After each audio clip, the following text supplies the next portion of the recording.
Hello, everyone, and welcome to the Real Positive Girl podcast with me, Sabrina. This is the show that helps you become your best self. And today we're going to talk about procrastination station, what to do when you keep procrastinating. But before we jump into that, as always, I want to invite you to come say hi to me on social media. I am at Sabrina Joy Perozzo on both TikTok and Instagram. So come over and say hi and let's become friends online. I do want to announce to you that as of the day that this episode is being released, October 21st, 2022, the planner journal that I've created called Emotions Every Day, which is a daily planner journal for emotional growth, will be released for sale. And so it's going to be released at 10 a.m. PST. So it probably, I'm going to guess, will have already been released by the time you listen to this, maybe. But I don't know. Maybe some of you actually listen to it like right when this episode comes out. I have no idea. I've actually never looked into that data or if that data is even available to me. Regardless, if you are interested in getting your hands on a copy of the planner journal, I encourage you to go ahead and click the link in my bio that'll take you right straight to my website and to the mindset shop that is on my website for you to purchase. So go ahead, check that out. There is limited stock here in the first run to see if people actually are interested, people actually want it. And then there will be a restock if I run out and more people want it. So, that stuff. So check that out. I'm very excited about it. It's my first product that I'm releasing. There will be more things to come in the future, but we're just starting off with this one. And everything else in the show notes below, which again, that link will be in the show notes below. You can sign up for the weekly newsletter that comes out every Wednesday evening. You can submit an anonymous topic suggestion to the podcast. You can submit an anonymous venting session for you to just get things off your chest. And again, I won't know who you are because it's anonymous. You can join the free texting community that as soon as enough people join, I will be sending out texts just like motivation, updates, fun things like that. Again, it's totally free and it's just for me to encourage you guys additionally, and just check all the things below. Let's just jump into the episode. I think I've kept you here long enough if you haven't already fast forward. So yeah, check all the show notes below, all the things. Check out the journal, the planner journal if you're interested in that. And that is all. Okay, so again, today we're talking about procrastination station, what to do when you keep procrastinating. So if procrastination station is a real place, like somewhere out in the world where we live, I am the queen of that domain. I am the queen. I am all royalty there. I rule that place. Procrastination is where I live. It is like my favorite hangout spot. It's a problem. It's a problem. And maybe you feel that too. And I would even go as far as to say I'm a hardcore procrastinator, which really feeds into my struggles with perfectionism, to be honest. And just so you know, if you struggle with perfectionism, you often struggle with procrastination because you don't want to let anyone down. You don't, you won't do anything less than the absolute best that you can do. You can't be seen as anything less than acceptable. All of these things are in your mind when you struggle with being a perfectionist. So putting things off means you are delaying any possible mistakes and failures, but you also believe you need to wait until the absolute last minute so you have as much time as possible to come up with the best way to do whatever it is. And it's all mind tricks, right? It's all lies in our minds, and we know that our mind will often lie to us because too many things are filtered in, and not all of the things that need to be filtered out are filtered out.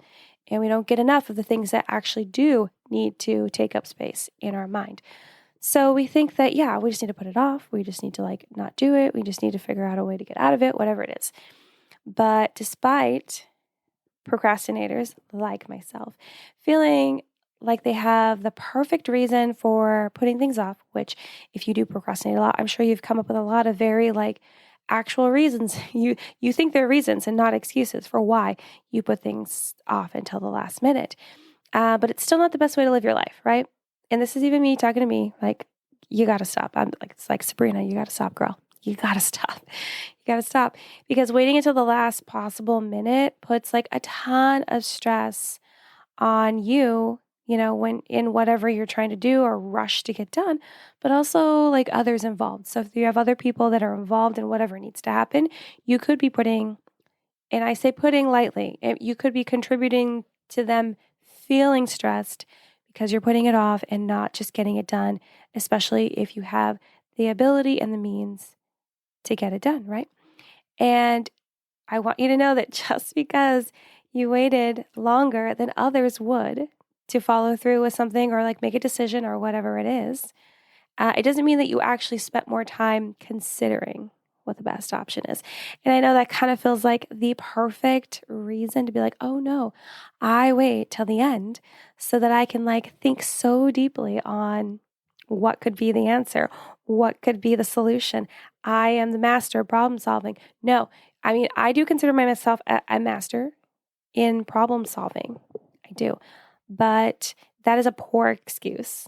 And it's not even classified as like an actual reason because it's not. It's just you trying to like put words together and make yourself sound better than the actual situation. And I get it. I get it. You want to come up with something. You don't want to continually look bad for the same thing over and over and over again, especially if you are a chronic procrastinator. You know what I mean? And, you probably should like spend more time figuring out how, and well, not should, sorry. You probably do spend a lot of time figuring out like how to get out of these situations and things that you want to inevitably put off, or how to contribute the least so you don't have to put yourself on the line for like whatever the outcome is, right? So it's like if something goes wrong, you are at the bottom of the list. You possibly won't be like blamed or labeled as the issue, the problem with whatever it is, right? You're like, I need to take as many steps back as possible to be involved in this as little as possible so I cannot be brought up about it in the future, right? Because you're like, no, I can't be seen badly. Let's figure out a way to kind of like slinky snake my way out, which is not the way to go. I'm telling you, it's not, right? And it's also important to remember that when we spend so much time procrastinating, the choice that you end up going with, if you're like, oh, I don't know if I'm gonna do this, that, and the other, and I'm take all this time to really think about it and like whatever, but it might not be available anymore. So you're taking bigger risks than you realize with waiting until the very end to move forward because you either had a problem making a decision or you just put it off because you didn't want to make the decision. You have some sort of fear, worry, anxiety involved, whatever it is. And then you finally make a decision. And then what happens when that decision is no longer available for you to choose? And so it's either that the decision was chosen for you because you didn't do it in an acceptable, reasonable amount of time, or you have to choose something that was not ideal. So you're like not happy either way. And so that's a reason that I want to remind you guys of and myself that putting things off and then hoping that the choices that we get to choose from are still the same and still available, that won't always be a thing. And like I've already kind of spoken about, I understand that there is more to putting stuff off than just like fear of how it will look if anything other than something positive happens, right? Like I understand it's not just those fears or those concerns. I know it can be a lot to get yourself going to do something you don't want to do. You're like very against. You're like, I didn't sign up for this. But you have to do it anyway, right? Right? Or something that seems very different than you're used to, seems very out of place. You're stepping out of your comfort zone. That could be another reason why you're procrastinating doing it because you don't want to step out of your comfort zone. You don't want to do something that might make you feel uncomfortable. You don't want to do something out of the norm, out of your routine, which I totally get.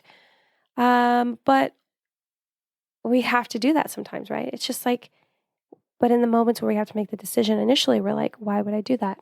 Why would I do that? Why would I do that to myself? Why would I make myself uncomfortable on purpose, right? Or even just lacking the will to do anything at all. So everything gets procrastinated. I've definitely been there. It actually, for me personally, not giving you advice or saying what it is, just me and my personal experience, that the will to like not want to do anything actually was connected to me discovering that I suffer from ADHD. So I'm not saying that's your problem at all. I'm just saying that's my personal experience. And that has gotten better with the treatment that I've gone with. So I actually do procrastinate a lot less. And I'm not saying like that's the solution. I've actually been working on not procrastinating for a long time and like set those like mindset, tips in place that I'm going to share with you in a minute and getting that better. But I will admit that the treatment that I'm on has helped a lot because it has gotten rid of that lack of will to like get up and do stuff. So just something to consider if you need to talk to your own doctor about that, because I'm not a doctor and they can help you figure that out if that happens to be your problem too. But yeah, so if you do, because like even lacking the will to do anything could be a symptom of something else that you need to, discuss. But these reasons will need a little bit more attention to understand the core reasons of why, those ones like talking to your doctor and figuring out why you lack a will of wanting to do it, or why you're so vehemently against doing whatever it is, or it just feels so awkward and all of these things. It's so good to talk to someone about it and really flesh it out and get to the root, the core of those problems. If you don't have someone to talk it out with, like a therapist or counselor, another good thing to use is, I was hoping I had one. So if you're watching the video, you'd be able to see the the prop that I have. I don't have one. I need to get one though. That's laminated. An emotions wheel. Go to our best friend, Google, right? And type in emotions wheel. And you'll come up with a lot. So you're going to want to try to like dig through the image section of Google a little bit to make sure that the center of the emotion wheel has the 6 core emotions, because people have made emotion wheels in different versions where they have different, like very specific emotions and not just the general 6. But a very classic one, which is also available in the Planner Journal that's launching today, has the 6 core emotions like sadness, anger, happy, joy, and those ones. And then there's a circle outside of that one that kind of like goes beyond the surface level of those 6 core emotions. And then there's another circle outside of that really hits the core of the emotion that you are experiencing. The emotions wheel is like one of the best resources and tools, and that all of us can use. Because if you say, oh my gosh, I'm angry, but then you're like, well, angry, that just feels very, common, not specific enough, right? You need to dig a little deeper. And so with the emotions, well, you can determine what the next emotion is down from that, and then the next emotion down from that. It's an amazing tool. Look it up. It's great. But yeah, so it's important because if you don't have someone to talk to and get deeper, you can do it yourself with the emotions well and kind of like figure out, oh, wow, I was actually just feeling frustrated or lonely or whatever it is. And then you can start unpacking that and like, oh, okay, well, why am I feeling bitterness or whatever it is, frustration, isolation? Why am I feeling these things? What's going on? And you can dive deeper into that. Okay, let's reel this tangent back in. But I want you to know that there is hope for change in your procrastination habits, even more so than when I said that, mine have gotten better. And again, they were getting better before I was on the treatment. So I just want to clarify that. But I was sharing that with you to be totally vulnerable and honest with the fact that that did help me a lot. But I was already doing really well because I was really focusing on understanding myself better, self-awareness, so that I would be able to, catch myself when I was falling into these procrastination habits, right? Because the better you understand yourself and know what type of events and experiences and whatever lead you to procrastination, what triggers that in you, the easier it will be to catch yourself in the act and get yourself moving forward again. Because I feel like one of the things that procrastination really does to us is it really can halt you in your tracks, because whatever it is that needs to get done isn't getting done, and that's kind of holding you back. Even if it's only holding you back in a small portion of your life, it's holding you back nonetheless. So it's important that you restore the flow to move forward. And it can be very helpful when you start to call yourself out. I had to do that today and yesterday. And often I will literally say it out loud. I've been known to say it in I'm part of this business group where it's a lot of accountability and feedback and stuff like that. And we'll do intentions every single week where we share what our intentions are for the week. And I will often call out wow, I'm feeling like I'm procrastinating a lot right now. I can tell because there's things that I said I was going to do and I didn't do them. And that's one of the biggest ways for you to determine. I know it sounds super simple, but really think about it. What did you say you were going to do? And you feel like you fully had the intent. It wasn't just hot air. You fully had the intent to do it, and then you didn't do it. And then you're like, why didn't I do that? What's going on? Is it a real reason that all these other things that were more important got in the way and that just got shoved to the bottom of the list? Or are you actively avoiding it and procrastinating on fulfilling whatever that is that needs to happen? So there is hope for change. The better you know yourself and those things that trigger it, the easier it'll be. And so for you to start doing that and calling yourself out and being aware of what is triggering the procrastination and no longer allowing procrastination to hold you hostage, which it often can, has for me, you need to know what you can do to deal with procrastination.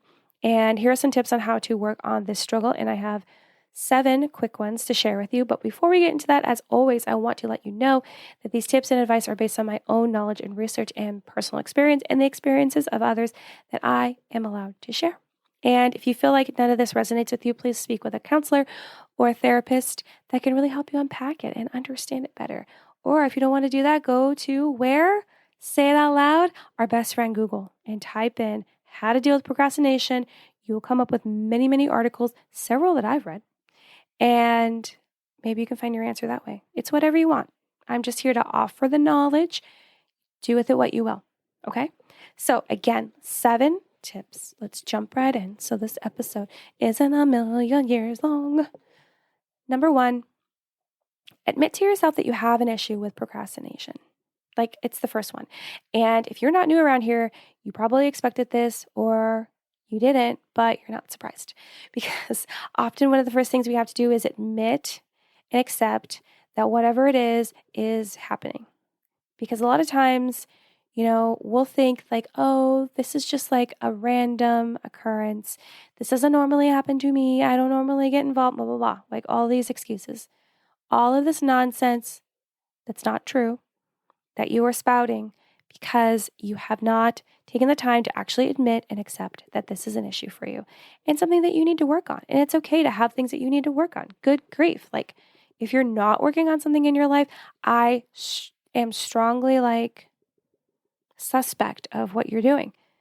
Because even when we are in the best of times, we're on we are on the peak and not in the valley. Because in the valley, it's where we're really learning hard stuff. But when you're at the peak, you can still be learning stuff. You can still be growing, still be changing, making yourself better. Any point in your life, you can be doing this. I promise you. Okay? So admit to yourself that you have an issue with procrastination.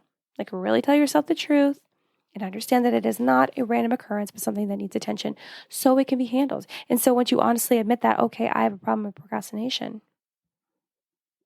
it kind of just opens the floodgates for your mind to be okay, well, let's find the knowledge and the wisdom and the things that we need to work on this and get better and not allow it to happen as often. Because just because you work on it, I'm not saying that you will never procrastinate again. I'm not saying that. I will never say that because it's very common for anything that you struggle with ever to kind of try to creep its way back in, or even you will fall back into it, however you want to say. But the difference is that when you've taken the time to work through it, you become stronger. So you're able to pull yourself out of that regression a lot quicker and easier and probably without any pain or way less pain that you would have experienced in the past, and then move along with your life. So it's not the end of the world. A lot of times we will regress in things if we are not, on our toes about everything or something just triggers us. And we just allow ourselves to go through those emotions. It just happens. It just happens. So admit to yourself that you have an issue with procrastination. That's what you need to do first. Number two, spend time really figuring out why you're procrastinating. Genuinely, why? Why are you putting it off, dude? Is it fear? Is it anxiety? Do you feel like it's too much to handle? That's fair. Are you unsure of what actually needs to be done? Clarification is needed. So you're like, but that feels embarrassing. It feels like you didn't listen. It feels like you didn't remember. Maybe you threw away the instructions. Who knows? Right? Do you actually need to ask for help, but you haven't because, again, your pride and your ego are in control and it's embarrassing, right? And, the reason for procrastinating could definitely be different for every situation. So I'm not saying that it's like you're going to choose one. It's going to be the blanket covering. It could be, but it doesn't mean that it will. So this is actually something that needs to be done each time you encounter a situation you start procrastinating in. And then you can kind of figure out like, why? Why am I procrastinating? An example I'll give to you, hopefully a quick one, is you're like, how do you not know, Sabrina? I don't know what's about to happen right now. Is I was procrastinating creating the sales site, like in the shop on my website. I was procrastinating creating that with the planner journal that's coming out because I personally have fear of rejection. I have fear of no one buying it. I have fear of doing all that work and it being all for nothing, despite the fact that people have told me like, oh, I'm going to buy. But people can change their mind all the time. And that's fine. And I'm not here to, tell people how to use their finances. I'm absolutely not. But there's a lot of fear behind there. And I put it off for a long time. I only did it a couple of days ago. But I did it because I knew that I had to do it. Because I knew if I didn't do it, I'd be doing it like right now or after the podcast recording, and I would be up so late, and then I would wake up so late, and then I wouldn't be able to enjoy the day and the excitement of launch. So I ended up doing it. So it's just really being honest with yourself. Again, why? Why are you procrastinating? Really, why? Why are you putting it off? And if your answer is you're scared, okay, look up your emotions wheel and find the next emotion under that. And then the next one under that, and really dig deep and help you get to that final emotion that's below the surface of the core. And then that can help kind of like drive the conversation with yourself to figure out, okay, why? Why are we here? Okay. Number 3, take small steps and make it manageable.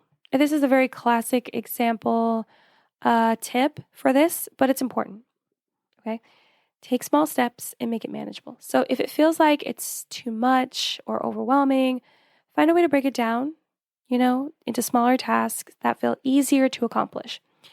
And obviously this technique is not going to work with every single experience or situation that you're going through that you end up procrastinating on. Like for me, I guess I could have broken it down. I could have been like, okay, right now we're going to add the photos and save. And then later we're going to come back and add a description and save.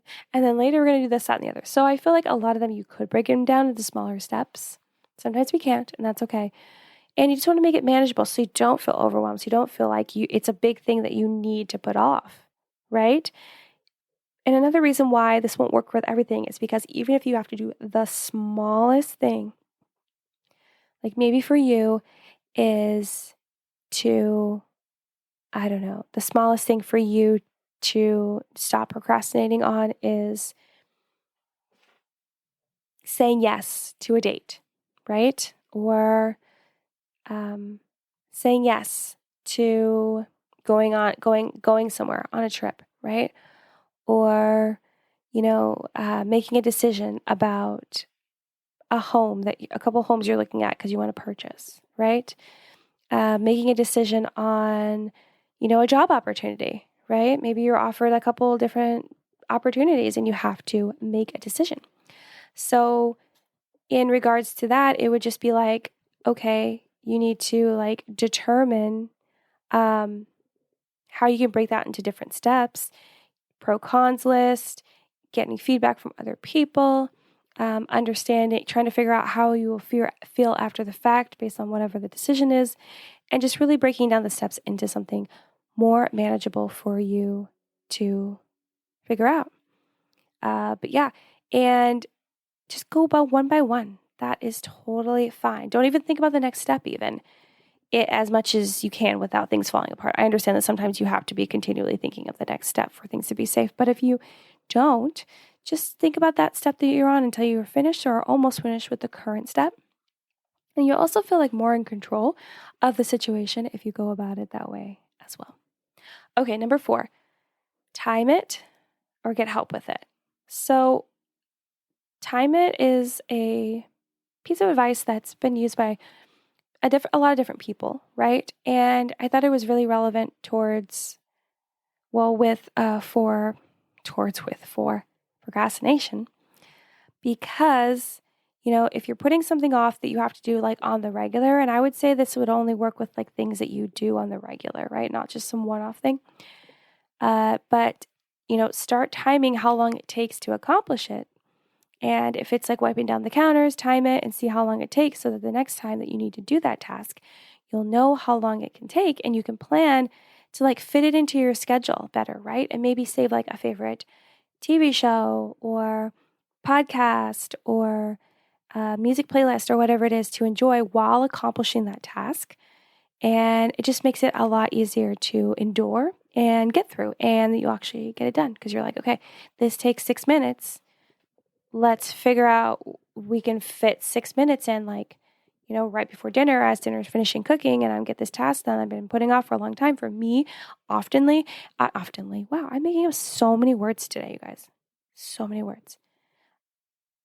Often for me, it is doing the dishes. I hate doing the dishes.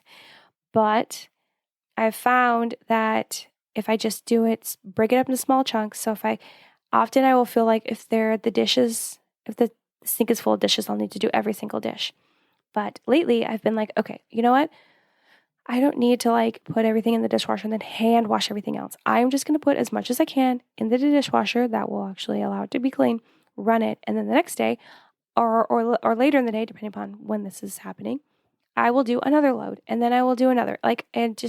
It's easier to do that rather than load it all up and then stand there and hand wash everything else and then be done. And it just feels so tiring when I could just like break it up. And there's still going to be a couple things you have to hand wash, right? Because that's just how it is. But it just helped me to really like break it down and then time it of like, okay, well, how long did it take to unload the dishwasher? And then how long did it take to just like do one quick load, right? And then it doesn't feel so overwhelming. Also, in this is time it or get help. You can do both or one or the other. Ask for help with your task if that's what you need to get it done. So if you're avoiding doing that because you don't want to look bad or look stupid or whatever, get over that. That's not what it's about. Asking for help is one of the best things you can do because you're offering someone else to really shine in their gifts and talents while also being efficient with your time and getting stuff done. Like, who doesn't want to get it done? So ask for help. Just, suck it up and ask for help. It's just the best way to go. Number 5, consider the consequences. This is an easy one. This is a very straightforward one. Consider the consequences. What will happen if you don't get it done? How bad will the experience be? How bad will those consequences be for you if you do not get whatever it is done? If you do not move forward in a decision, if you do not do whatever is being asked of you, what will happen? And maybe you're not afraid of the consequences. Sure. But it's still something to consider. I don't know what to say about that because you could put your own consequences on yourself, but if you don't follow through with that or the ones that are impending on you from someone else, if they don't make a difference, then nothing will. At least in regards to consequences, but really just consider it. Do you really want to have to go through that? Is it really worth it rather than just doing the thing? Just doing the thing, just doing it, moving on with your life. So just consider the consequences. Number 6, find someone to keep you accountable. Very classic suggestion, right? But it's helpful. I would have honestly told you maybe a year ago, accountability is silly. I don't think it's inherently silly. I just thought it was silly for me because I like to spend a lot of time alone. And it's not that I don't like feedback. I do. Or help or people helping me stay in line. But it was just very oh, I don't need that. It was very much more of a mindset I don't need that. It's fine. I'll do with that. I'll do without it. But this year, when I joined the accountability business group that I'm in, and there's accountability baked in and certain things that we do, especially now now that they've kind of like reorganized things, it is so helpful. Accountability is great because even if I will often, like I said before, announce, oh my goodness, I'm procrastinating on doing this thing. And then people will be like, oh my gosh, well, why? And we'll help break it down. And then a couple of days later, someone will check on me because I've already admitted that I'm dealing with procrastination. And they'll be like, why haven't you done it? What's going on? What's getting in the way? So just find someone in person or online that can help you keep you accountable to what you need to get done. And at a minimum, at a very bare minimum, you could just have someone check in on you based on a deadline that you set for yourself, right? So you're like, or for the thing, you're like, okay, I have to have this done by this date. And that person will check on you like a day or two before, whatever it is, the threshold that you set. And that can even, at a basis, keep you accountable. And maybe you can just swap those duties with each other to help each other out. But, just like a reminder that you want it to be finished by this date, that could be like the best thing ever for you to follow through and do what you need to do and stop procrastinating, right? Okay, so yeah, find someone to keep you accountable. And then number seven, I'm just going to give you like a couple like classic tips that would come from like a lot of articles and things online when people are talking about how to deal with your procrastination. I'm not saying they're bad, which is why I'm including them here. I'm just going to rattle them off though really quick. So just kind of have other things to look into. But they're all right. They're fine. So get organized, have rewards set in place so you actually do stuff, set goals, take breaks so you don't feel overwhelmed, and eliminate distractions. For me, I didn't really want to talk in depth about any of these because eliminating distractions, for number one, I feel like I can find a distraction anywhere. I was telling my husband that when I got home today from worship practice, I was going to bring my laptop downstairs to the living room, even though he's downstairs watching like a video game tournament situation and the TV's on and whatever. I was going to be less distracted down there than I was at my desk with my laptop and two other screens because I wouldn't like get drawn into doing something else because all I was able to do was sit downstairs in front of the TV and write this podcast episode, right? Write the notes. And I knew that I wasn't going to get distracted because even though he had something on the TV, I would look up here like every now and again, but it wasn't interesting to me. Like it's just not what I'm into. I try to enjoy it with my husband because he likes it, just to like things that he likes, but it's not something that I'm like super engrossed in, right? So I'm just down there like just on my laptop, just typing away because it eliminated a lot of distractions. But there were still distractions though. I was still able to find distractions. I was like, oh, I'm downstairs. That means I can get a snack. Oh, well, let me pet the dog. Oh, my husband said something and I comment on it. And so I like get distracted from like actually typing notes. So I think that if you're not the type of person that's like me where you can find distractions everywhere, okay, eliminate them. But like taking breaks, sure, putting rewards in place, okay. I just feel like if you're constantly putting rewards in place for you to not procrastinate, I think that you'll never learn the discipline of just not procrastinating. And that's important. You can't always just give yourself a reward for doing something that you should have done. You just need to learn how to shift your mind into doing it because it needs to get done. And getting organized, sure, being more organized can help you to not procrastinate because you know where everything is and you can just get to work. But that might not help everyone. So anyway, that is all the tips that I have for you in regards to, what to do to stop procrastinating and what to do when you just continue to do it over and over again. But thank you so much for listening to the Real Positive Girl podcast, again with me, Sabrina. Please check the show notes below to sign up for the weekly newsletter, to go and purchase the Emotions Everyday Planner Journal, to submit a topic suggestion, to send me an email, to do all of the things that are down there. But thank you so much for listening, sharing, and downloading the show. I appreciate every single one of you. And until next time, have a good one, and I will see y'all next time. Bye.